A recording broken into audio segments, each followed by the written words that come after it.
నమస్కారం. City news ముఖ్యాంశాలు.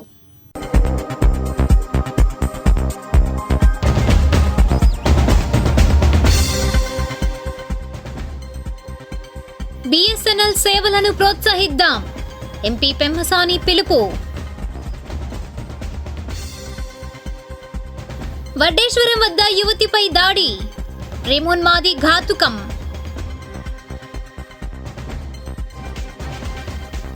ప్రజా సమస్యలపై నిరంతర పోరాటం, తాడేపల్లిలో సిపిఐ సమావేశం. బహుముఖ ప్రజ్ఞాశాలి చక్రపాణి, సినీ ఫీచర్లో డాక్టర్ గోలీ సమర్పణ.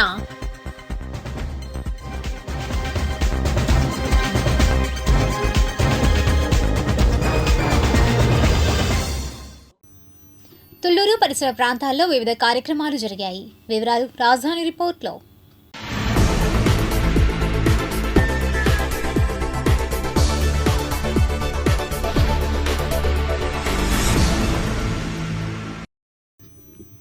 దేశవ్యాప్తంగా బీఎస్ఎన్ఎల్ సేవలను అందించాలనే ఉద్దేశంతో ఆదివారం తాడికొండలో బీఎస్ఎన్ఎల్ ఆఫీస్ వద్ద కేంద్ర మంత్రి డాక్టర్ పెమ్మసాని చంద్రశేఖర్ 4G సేవలను ప్రారంభించారు. ఈ సందర్భంగా BSNL Andhra Pradesh chief general manager Seshachalam మీడియాతో మాట్లాడారు. ఇంకా ఈ కార్యక్రమంలో BSNL chairman and managing director Robert Ravi, ఇతర అధికారులు, తాడికొండ ఎమ్మెల్యే తెనాలి శ్రావణ్ కుమార్, తాడికొండ తెలుగుదేశం పార్టీ నాయకులు కలసన్న ప్రసన్న, బండ్ల కోటేశ్వరరావు, గుంటుపల్లి మధు తదితరులు పాల్గొన్నారు. నేను ఎందుకు చేస్తూ ఉన్నాం అంటే మీకు తెలియదు కాదు, ఇప్పుడు కాంపిటీషన్ తక్కువ ఉంది. రెండు ఉన్నాయి, ఎయిర్టెల్, జియో. దాదాపుగా మోనోపోలీ, డ్యూయోపోలీకి వచ్చేటువంటి పరిస్థితి. వాళ్ళిద్దరూ కనుక ఒక విధంగా అనుకొని రేట్లు పెంచితే పేదవాడు ఆప్షన్ లేనటువంటి పరిస్థితి.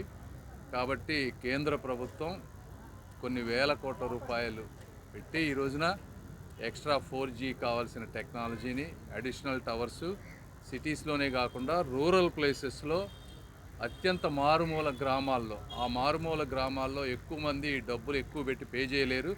ప్రైవేట్ ప్లేయర్స్ ఎక్కువగా కూడా రాలేరు అక్కడికి. వాళ్ళు చేయాలనుకున్నా వాళ్ళకి బిజినెస్ వైబిలిటీ ఉండదు. కాబట్టి ఆ ప్రాంతాలకు ఇంటర్నెట్ ఇవ్వాలంటే కేవలం కేంద్ర రాష్ట్ర ప్రభుత్వాలు తలుచుకొని డబ్బు ఖర్చు పెట్టి లాభాపేక్ష లేకుండా చేసినప్పుడు మాత్రమే ఆ పేద ప్రజలకి న్యాయం జరుగుతుంది. ఆ ఉద్దేశంలో బిఎస్ఎన్ఎల్, అదేవిధంగా ఫైబర్ నెట్, భారత్ నెట్ ద్వారా, అది కూడా నెక్స్ట్ ఈరోజు నిన్నే ఆక్షన్లు అయినాయి.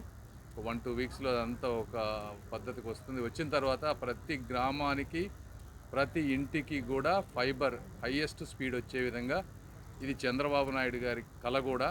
లాస్ట్ 2014-19 మధ్య చేద్దాం అనుకున్నారు. కొంతవరకు సక్సెస్ అయ్యాం. ఇంకా కొన్ని గ్రామాల్లో చేయాల్సినటువంటి పరిస్థితి ఉంది. అదేవిధంగా ప్రధానమంత్రి మోదీ గారి కళ, వీళ్ళిద్దరి కళని సాకారం చేయటం కోసం సిఎండి గారు, మేము, శేషాచలం గారు అందరం కూడా ముఖ్యంగా ఆంధ్రప్రదేశ్లో పర్ఫెక్ట్గా ఇంప్లిమెంట్ అయ్యే విధంగా, అదేవిధంగా క్వాలిటీ సర్వీస్ వచ్చే విధంగా చేయబోతున్నాం. మనకందరికీ తెలిసిందే, భారతదేశము స్వదేశీ అనే దాంట్లో అంత్యోదయ మిషన్లో మన ఆనరబుల్ ప్రైమ్ మినిస్టర్ గారు, తర్వాత మినిస్టర్ ఆఫ్ కమ్యూనికేషన్స్, తర్వాత మినిస్టర్ ఆఫ్ స్టేట్ మన మినిస్టర్ పెమ్మసాని చంద్రశేఖర్ గారు, వీరందరూ మన సపోర్ట్తోని మనము సొంతంగా తయారు చేసిన స్వదేశీ ఎక్విప్మెంట్తోని మనం లాంచ్ చేయాలి అని సంకల్పం చేసుకుని మొదలుపెట్టిన స్కీమ్ ఇది. ఇందులో ఆల్రెడీ ఆంధ్రప్రదేశ్ సర్కిల్లో 4500 టవర్లని, మనకు ఉన్న టవర్లను ఉన్న ఇటువంటి ఎక్విప్మెంట్లని అప్గ్రేడ్ చేసి 4Gకి తీసుకురావడము, ఆ తర్వాత తొందరగానే దాన్ని 5Gకి తీసుకురావడం సంకల్పంతో మొదలుపెట్టిన దాంట్లో ఆల్రెడీ 300 లొకేషన్స్ వరకు మనము రెడీ చేసుకొని ఉన్నాము, టెస్ట్ చేస్తూ ఉన్నాము. అదేవిధంగా అంత్యోదయ మిషన్లో మారుమూల గ్రామంలో శాచ్యురేషన్ ప్రాజెక్ట్ కింద మన బిఎస్ఎన్ఎల్ ఏపీ సర్కిల్ ఆల్మోస్ట్ 1400 సైట్లలో మనం టవర్స్, పెద్ద చాలా దూరంలో టవర్స్ తీసుకోవడం జరిగింది. అక్కడ కూడా 4G సేవలు అందజేయడం జరుగుతున్నది. విలేజెస్ అందరూ కూడా 4G సేవలు ఉపయోగం చేసుకోవడానికి చాలా ఉత్సాహంగా ముందరకు వస్తున్నారు. మీకు తెలిసిందే, మన బిఎస్ఎన్ఎల్ అంటేనే పారదర్శకత, ట్రాన్స్పరెన్సీ. బిఎస్ఎన్ఎల్ అంటేనే నమ్మకము. ఇటువంటి నమ్మకాన్ని, పారదర్శకతని మేము కంటిన్యూ చేయడమే కాకుండా టారిఫ్స్లో ఎవరు ఎంత పెంచినా కానీ బిఎస్ఎన్ఎల్ సేమ్ టారిఫ్స్ ఉంచడమే కాకుండా ఇంకా కొంతకాలము 6 months వరకు పెంచకూడదు అని సిఎండి గారి డిసిషన్ కూడా మేము అందరికీ చెప్తున్నాము. దీంతో అందరు కస్టమర్స్ కూడా చాలామంది బిఎస్ఎన్ఎల్ సబ్స్క్రైబ్ చేసుకుంటున్నారు. సో ఈ అవకాశం మాకు మినిస్టర్ గారు ఇచ్చినందుకు మేము చాలా కృతజ్ఞత.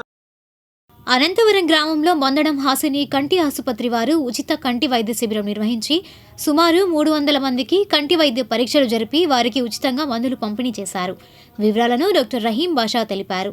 ఈ కార్యక్రమంలో కట్లగుంట పిచ్చయ్య, షేక్ హుస్సేన్, ప్రియాంక, సుల్తాన్ తదితరులు పాల్గొన్నారు. ఈ శిబిరంలో ఇప్పటి వరకు సుమారు 250 మంది వరకు చూపించుకోవడం జరిగింది.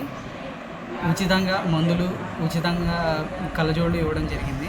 అలాగే ఎన్టీఆర్ వైద్య సేవ పథకం కింద ఉచితంగా శుక్లం ఆపరేషన్లు, పొర ఆపరేషన్లు ప్రతిరోజు నిర్వహించబడుతున్నాయి. అలాగే ఈరోజు వచ్చిన వాళ్ళలో శుక్లం పొర ఆపరేషన్ చేయించుకున్న వాళ్ళు చాలామంది ఉన్నారు. వాళ్ళకు కూడా ఎన్టీఆర్ వైద్య సేవ పథకం కింద ఉచితంగా శుక్లం ఆపరేషన్, పొర ఆపరేషన్ చేయబడుతుంది.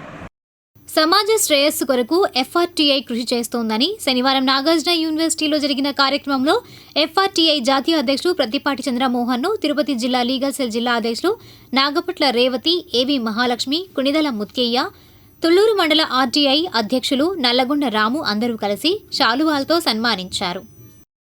తాడేపల్లి పరిధిలోని వడ్డేశ్వరం వద్ద ఓ యువతిపై క్రాంతి అనే యువకుడు బ్లేడ్తో దాడి చేశాడు. నర్సుగా పనిచేస్తున్న సదరు యువతి తీవ్రంగా గాయపడింది. వివరాలు క్రైమ్లో.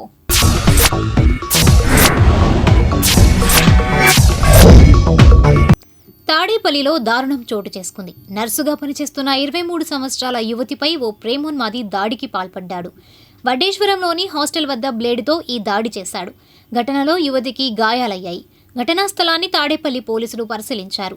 పోలీసులు తెలిపిన వివరాల ప్రకారం కృష్ణా జిల్లాకు చెందిన ఈ యువతి ఓ ప్రైవేటు వైద్య కళాశాలలో 3 ఏళ్లుగా నర్సుగా పనిచేస్తోంది. వైద్య కళాశాలకు చెందిన హాస్టల్లోనే ఉంటూ విధులకు హాజరవుతోంది. ఆదివారం సెలవు కావడంతో చర్చికి వెళ్లి తిరిగి హాస్టల్కు చేరుకుంది. ఈ క్రమంలో యువతితో మాట్లాడేందుకు బందరు సమీపంలోని క్రోసూరుకు చెందిన క్రాంతిమౌళి యత్నించాడు. తాను ప్రేమిస్తున్నానని, పెళ్లి చేసుకోవాలని కోరాడు. దీనికి ఆమె నిరాకరించింది. దీంతో ఆగ్రహించిన క్రాంతిమౌళి తన వద్ద ఉన్న బ్లేడుతో యువతి మెడపై దాడి చేశాడు. భయంతో ఆ యువకుడిని పక్కకు నెట్టే క్రమంలో ఆమె చేతిపైన గాయాలయ్యాయి. యువకుడు పారిపోయేందుకు యత్నించగా స్థానికులు పట్టుకుని పోలీసులకు అప్పగించారు. యువతిని ఆసుపత్రికి తరలించి చికిత్స అందించారు. పోలీసులు కేసు నమోదు చేసి దర్యాప్తు చేస్తున్నారు. ఈ మేరకు తాడేపల్లి సే కళ్యాణ్ రాజ్ మీడియాతో మాట్లాడారు. తాడేపల్లి మండలంలో గుడివెందపల్లి కావ్య అనే ఒక అవివాహిత మహిళ నర్సుగా ట్రైనింగ్ అవుతుంది.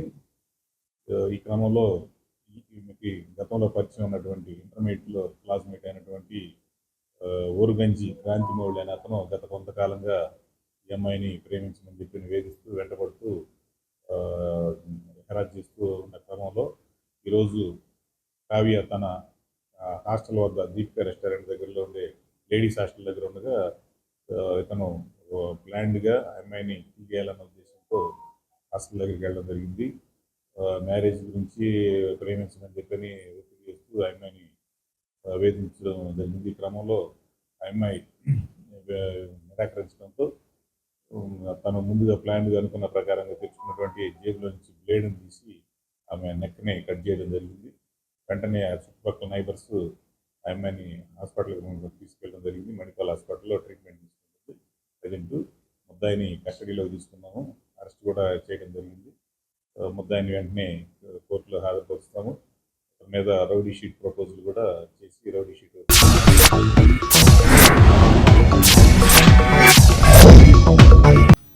మీకు తెలుసా? పథకాల పట్టికలో ఒలింపిక్స్లో ఇప్పటి వరకు తొలి 3 స్థానాల్లో ఉన్న దేశాలు ఏవి? సమాధానం: పథకాల పట్టికలో ఒలింపిక్స్లో ఇప్పటి వరకు తొలి 3 స్థానాల్లో ఉన్న దేశాలు చైనా, ఫ్రాన్స్, ఆస్ట్రేలియా.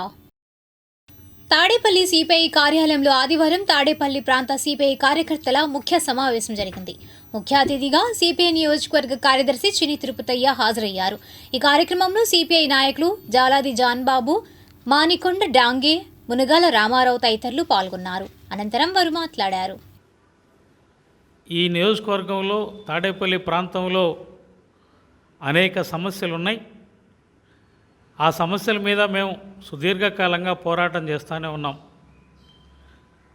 రైల్వే ప్రాంతంలో, ఫారెస్ట్ ప్రాంతంలో, ఇరిగేషన్ ప్రాంతంలో, ఇంకా అనేక ప్రాంతాల్లో పేద ప్రజలు ఇల్లు వేసుకొని నివసిస్తూ ఉన్నారు.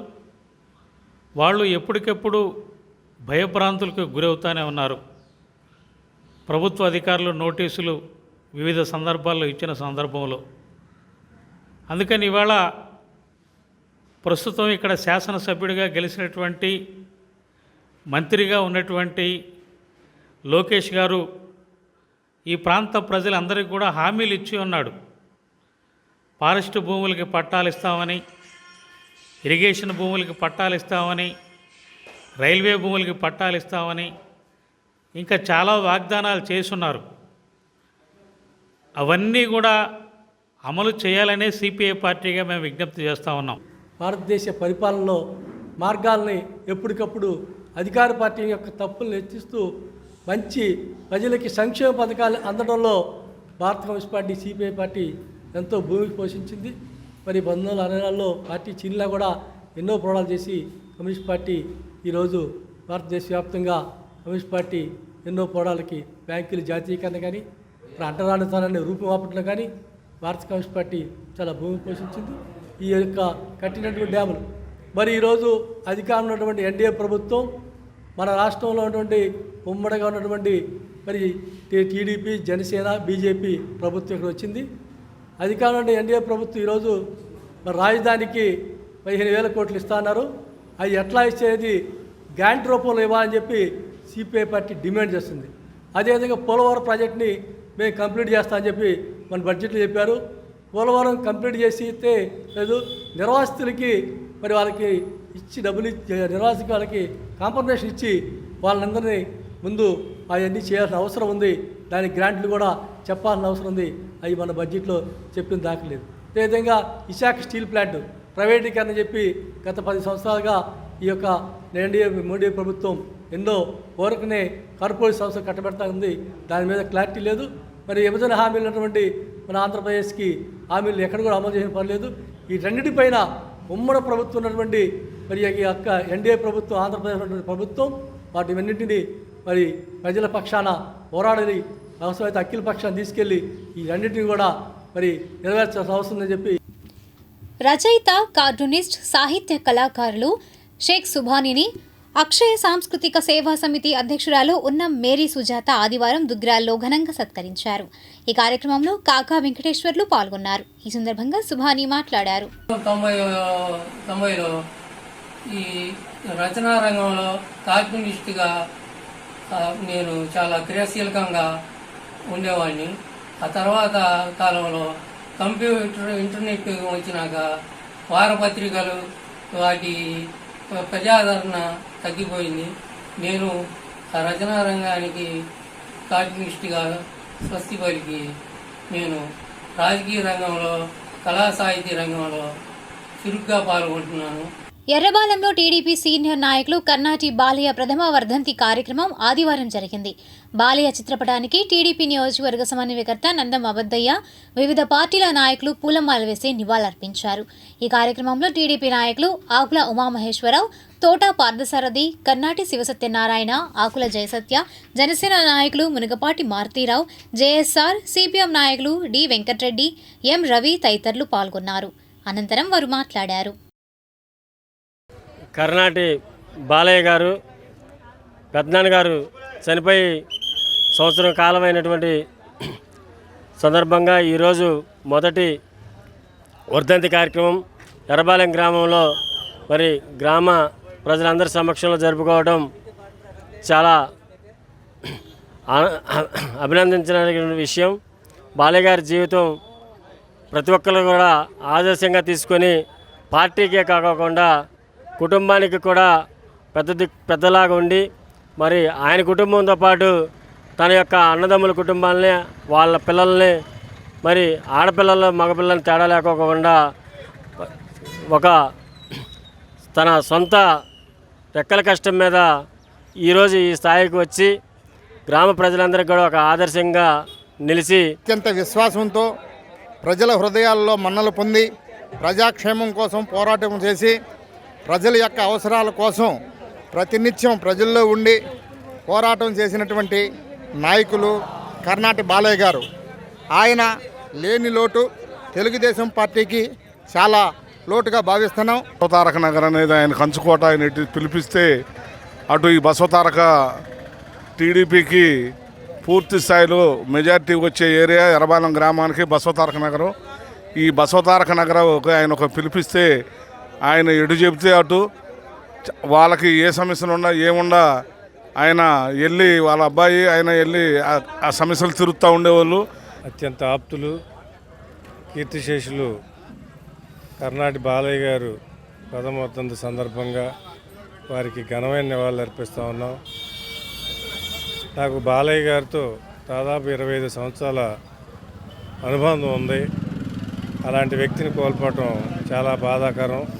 వ్యక్తి లేకపోయినా కూడా వారు ఎప్పుడు మా గుండెల్లో ఒక సుస్థిరమైనటువంటి స్థానం సంపాదించుకున్నటువంటి వ్యక్తి బాలయ్య గారు. ఈనాటి మంచి మాట, వాస్తవంలో కంటే ఊహల్లోనే మనం ఎక్కువగా బాధపడతాం. సెనెకా. ఇప్పుడు ఆధ్యాత్మిక సమాచారాన్ని వీక్షిద్దాం. మంగళగిరిలో శ్రీ రామలింగ చౌడేశ్వరి దేవి అమ్మవారి పుట్టినరోజు సందర్భంగా అమరావతి దేవాంగ సంక్షేమ సంఘం ఆధ్వర్యాన ఆదివారం అమ్మవారికి బోనాల మహోత్సవం జరిగింది. కొప్రావ్ కాలనీలోని సంఘ కోశాధికారి అల్లక నమశివ ఇంటి వద్ద నుండి బోనాల ఉత్సవం ప్రారంభమై నగర పురవీధులలో ఊరేగింపుగా గండాలయపేటలోని తోతాద్రి పోలారెమ్మ అమ్మవారి ఆలయంలోని చౌడేశ్వరి అమ్మవారి ఉత్సవమూర్తి వద్దకు చేరుకొని అమ్మవారికి బోనాలు సమర్పించారు.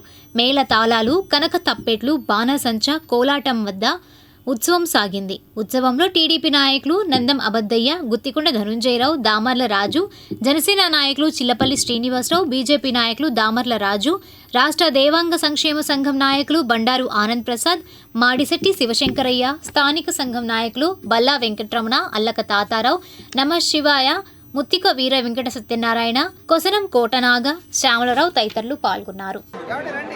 చౌడేశ్వరి అమ్మవారి యొక్క జన్మదినోత్సవం పురస్కరించుకొని ఆషాఢ అమావాస్య రోజున మరి దేవాంగ సంక్షేమ సంఘం వారు మంగళగిరిలో మరి భారీ ఎత్తున బోనాల ఉత్సవం జరుపుకోవడం జరుగుతూ ఉంది.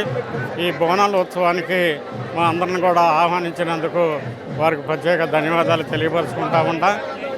మరి ఏదైతే ఆ రోజున ఆ అమ్మవారి సంకల్పం, ఆ అమ్మవారి పుట్టినరోజు సందర్భంగా ఈ రోజున ఇక్కడ దాదాపు 300-400 మంది మహిళలంతా కూడా బోనాలు తీసుకొని వెళ్తాం ఒక సాంప్రదాయంగా చేస్తూ ఉన్నారు. ఏదైతే ఈ సంఘానికి, సొసైటీ పైన అందరూ కూడా బాగుండాలి, మన చేనేత వారసులు అంతా కూడా బాగుండాలి. భారీగా అమ్మవారు బోనాలు సమర్పిస్తున్నారు. చౌడేశ్వరి మాత మరి ఈ ఏరియాలో చౌడేశ్వరి మాత ఆలయం లేకపోయినా మరి త్వరలో కూడా వాళ్ళు చౌడేశ్వరి మాత ఆలయాన్ని నిర్మించుకోవాలని, అలాగే మన చేనేత కార్మికులందరూ కూడా సుభిక్షంగా ఉండాలని, ఊరు వాడ కూడా చల్లగా ఉండాలని. ఇటువంటి పవిత్రమైన రోజున సమస్త మానవాళికి వస్త్రాలు అందించినటువంటి దేవల మనుబ్రహ్మను రక్షించిన మరి తల్లిగా దేవల మనుబ్రహ్మ వంశీకుల కింద అంశాన జన్మించిన దేవ బ్రాహ్మణులందరూ కూడా ఆ మహానుభావుని మూలపురుషులుగా చేసుకుని ఆ మూలపురుషుని రక్షించినటువంటి చౌడేశ్వరీదేవిని అమ్మవారిని మరి కులదైవంగా భావిస్తూ ప్రతి సంవత్సరం ఆషాఢ అమావాస్య రోజున ఘనంగా మరి రాష్ట్ర వ్యాప్తంగా, దేశవ్యాప్తంగా దేవబ్రాహ్మణులు, దేవాంగులు ఎక్కడైతే విస్తరించి ఉన్నారో ప్రతి చోట కూడా అమ్మవారి పుట్టినరోజు వేడుకలను ఘనంగా చేసుకోవడం జరుగుతూ ఉంది. ఈ సందర్భంగా ప్రత్యేకంగా నేను చెప్పేది ఏంటంటే, మంగళగిరి దేవాంగ సంక్షేమ సంఘం వారు నిజంగా క్రమం తప్పకుండా ప్రతి సంవత్సరం ఎంతో నిష్ఠాగరిష్టలతో హైందవ ధర్మం రక్షింపబడాలి, హైందవ సాంప్రదాయం కొనసాగింపబడాలి. మంగళగిరి రాజీవ్ గృహకల్ప రోడ్లోని రుద్ర సహిత కాళీమాత ఆలయంలో ఆషాఢ అమావాస్య ఆదివారం పర్వదినం సందర్భంగా అమ్మవారికి ప్రత్యేక పూజలు నిర్వహించారు. అమ్మవారికి అభిషేకాలు, అర్చనలు, విశేష అలంకరణ పూజలు నిర్వహించారు. ఈ కార్యక్రమంలో ఆలయ ప్రతినిధులు తమ్మిశెట్టి సద్గురుమూర్తి, వసంత తదితరులు పాల్గొన్నారు. అనంతరం పూజారి మాట్లాడారు. అమావాస్య ఆదివారం పుష్యమ నక్షత్రం సిద్ధియోగంలో వచ్చింది కావున ఉన్నటువంటి వారందరికీ కూడా సమస్త గ్రహ దోషాలు తొలగిపోయి వారికి ఆయుర ఆరోగ్యాలతో వృద్ధులుతారని చెప్పేసి అమ్మవారి భక్తులందరి యొక్క నమ్మకము. ఈ విధంగా ప్రతి అమావాస్య కూడా ఈ యొక్క కాళీమాత ఆలయమునందు అభిషేకాలు విశేషంగా జరుగుతాయి. భక్తులందరూ కూడా వచ్చి ఇలాగే ప్రతి అమావాస్యకి అభిషేకాలు జరిపించుకొని తమ యొక్క పీతి బాధలను తొలగించుకోవాలని చెప్పేసి నవలూరులో శ్రీ గంగానమ్మ తల్లికి రుద్రువారి దేవర గంగమ్మ తల్లికి ఆషాఢం పసుపు కుంకుమ సారే సమర్పించారు. ఈ కార్యక్రమంలో రుద్రువారి దేవర కమిటీ రుద్రు శ్రీనివాసరావు, వెంకట శ్రీనివాసరావు, సాంబశివరావు, వీర రాఘవులు తదితరులు పాల్గొన్నారు. అనంతరం వారు మాట్లాడారు.